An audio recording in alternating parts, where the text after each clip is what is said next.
Assalomu alaykum, hurmatli fuqarolar. Navbatdagi qabulni boshlaymiz. Onlayn tarzda qabul qilyapmiz. Ko'pchilikka bu narsa ma'qul bo'lyapti. Marhamat. Assalomu alaykum. Yoshim 69da. Nafaqadaman. Sobiq kelinim ajragandan keyin 1,5 yildan keyin, qonuniy nikohdan keyin 1,5 yildan keyin bola tug'iladi-da, otasi deb bizga rasmiylashtirib qo'ydi. Aslida bola sobiq kelinim 12-yil ko'chko'ronni ko'tarib ketgan o'zi. Haliga ijarada yashash uchun. 13-yil o'g'il noyabr oyida ariza beradi ajratishga. O'sha paytda qiziga birinchi bolasiga 3 million aliment to'lar edi. Men undan roziman. U bog'chaga borgandan, ko'rishga borganda. Sen yaxshi o'qishing kerak qizim, ustozlaring gapiga quloq sol. Sen oying bilan maqtana olmaysan deb.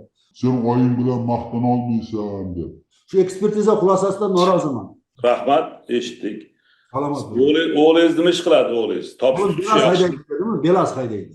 Siz ham mana 70 ga borib qolibsiz. Xo'sh. Siz bilan bizni gaplashayotgan narsa endi bitta narsa emasligi aytaydi. Bo'lmasizda. Oxirgi 3 yilda hurmatli prezidentimizning tashabbusi bilan mamlakatda bolalar uylari degan narsa tugatilib, bolalar uyidagi bolalarning hammasi o'zbekning farzandlari, sizga o'xshagan oqsoqollar va uni bolalarini olib ketdi-da, o'ziga farzand qilib oldi. Ichida 6 ta bolasi ham bor, 10 tasini asrab olganlari ham bor, katta odamlar. Bironta Toshkent viloyatidagi 4 ta mehribonlik uyidan bironta qolmadi. Siz bilan bizni gaplashishimiz hozir bitta bolani ko'chada qoldirishni gaplashamiz, ikkovlashib. Shu bo'lyapti-da. Maqsad shumi? Endi eshiting mana oxirigacha. Mayli, u otalik boshqasi kimdir birovni bolasini olganda, endi bu meni bolam emasdi, bolani ham ko'nglini o'ksitib, haligi nabiramga onangni orqasidan obro'y topmaysan degan gapingiz ham noto'g'ri. Siz 70 ga kirgan oqsoqol sifatida. U siz itti qilasizmi, kech qo'pol qilsa boshqa qilasizmi? Uni onasi u. Haqqingiz yo'q onasiga qaytarib ishlashga. U barib onasidan emgan, onasidan mehr ko'ryapti bugun. Kim bo'lishi ikkinchi daraja.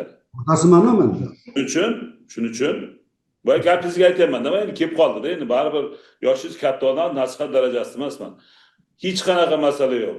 Bitta musulmonning bolasi bugun falastinliklarni bugun u Toshkent viloyatiga olib kelib, bolalarini olib kelib asrab olib joylashtirdik.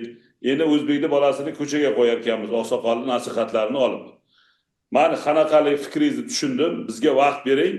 Uni o'ylab ko'rib, bitta bolaga ota topamiz. Bitta davlat qaramog'iga oladi-da, ijtimoiy himoya shu bolani alimentini davlatdan viloyat hokimligi sizning o'g'lingiz, sizning o'g'lingizga to'lab beramiz. Rahmat sizga.